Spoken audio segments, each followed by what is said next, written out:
I want to urge this House to agree that we summon Mr. President of the Federal Republic of Nigeria.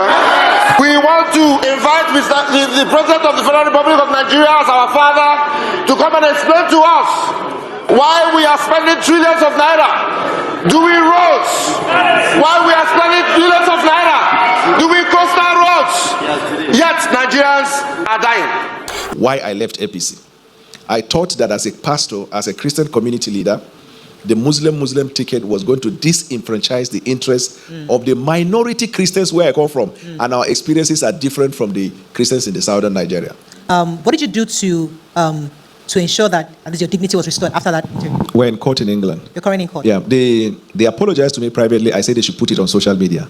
Proceedings for the day kickstarts with a lawmaker from Delta State noting a circular from the Office of the Accountant General of the Federation putting a stop to funding of constituency projects. I want to urge this House to agree that we summon Mr. President of the Federal Republic of Nigeria together with his financial team to please come to this House in line with the provision of the Constitution to brief Nigerians exactly what is happening, because the stories are not complimentary at all.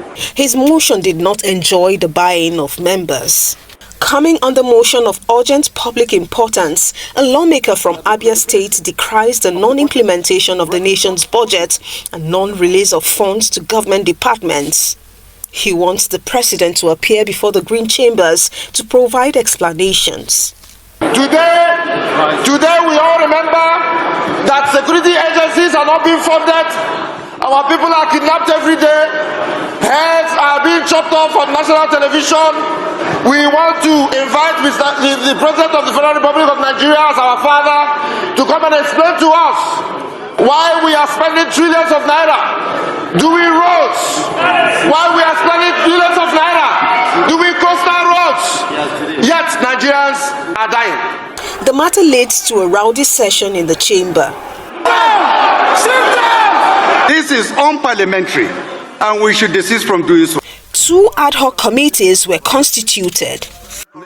The first committee will investigate the controversial Presidential Foreign Intervention Promotion Council, and another committee will investigate the delayed release of funds to government ministries, agencies, and departments. Donald Trump, who is the United States president serving the second term, was a Democrat. Donald Trump didn't get anything as a Democrat. Donald Trump aligned with the Republican Party. And he thought at the beginning he was going to use that platform probably to boost his business. And then he did not become president. He was booted out after 4 years, but then he came back after another 4 years. So I would say to the Nigerian people who ask the question, get some education about what political party means. It has nothing to do with character. Where character becomes an issue, for example, if you believe, like I did, why I left APC. I thought that as a pastor, as a Christian community leader, the Muslim ticket was going to disenfranchise the interests of the minority Christians where I come from. And our experiences are different from the Christians in the southern Nigeria. That was the reason. It is a character issue. I left. After the election, we stayed for 1 year judging President Bola Ahmed Tinubu. What I feared that time never happened. No Christian was disenfranchised. No Christian was marginalized. Conversely, his administration recorded the highest number of Christian appointments than the previous administration before he came. So I decided to come back to him. Where lies the character deficiency there? But you had said, going by your words, that he was unfit to lead. What changed? Political campaign is like trade fair. Everybody goes there to market their product. There are some people who are marketing, probably, let me say, Damsa drinks. Probably in their house, they have 5 alive. But they are marketing Damsa product. For many Nigerians, they remember the rather embarrassing video when you had the interview in Aljazeera. Did you ever demand an apology from Mehdi Hasan after, because you said about 20 to 30 minutes of that interview was cut off?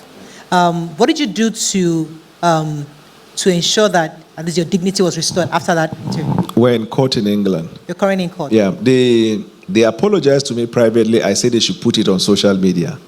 They said they will not put it on social media. It will affect their credibility because it's not just them, but their mother programmers at the Aljazeera network. What was the element of the apology? The element of the apology was that they should have told me that part of what they told me was a talking point. They were also going to interrogate me on my credibility supporting the person I attacked before. That by their ethics, they ought to have told me, but that they are sorry, they didn't tell me that.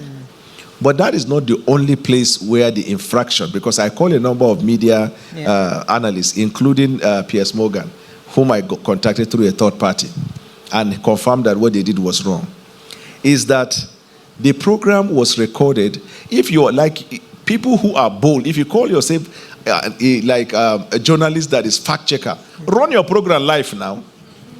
Let people judge live. If you're thinking straight, they will know. You took the creative control of the program.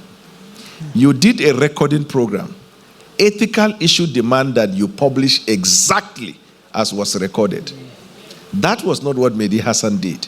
The program was recorded 1 hour, 30 minutes, and they published 49 minutes. But that's not even the point. Deeper point in it is that they took out catching points where I was fact-checking him, and people in the crowd were clapping. Then they brought out the one that he was saying, and people were clapping for him.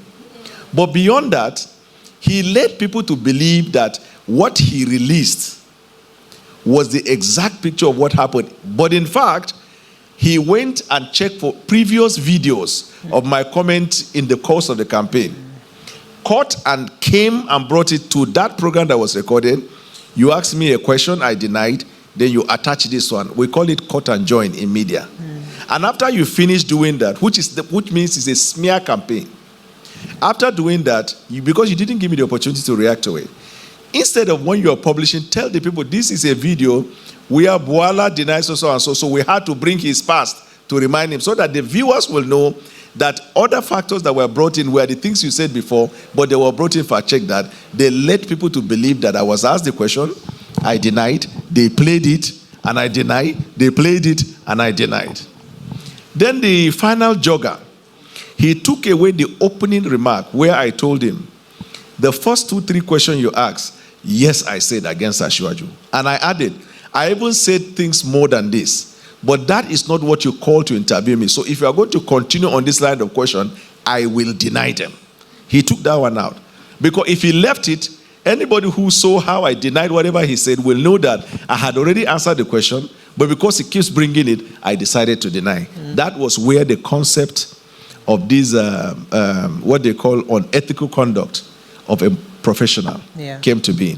And when they apologized to me, I said, no, put it on social media. They said they will not. So I instructed my lawyers in England to go to court.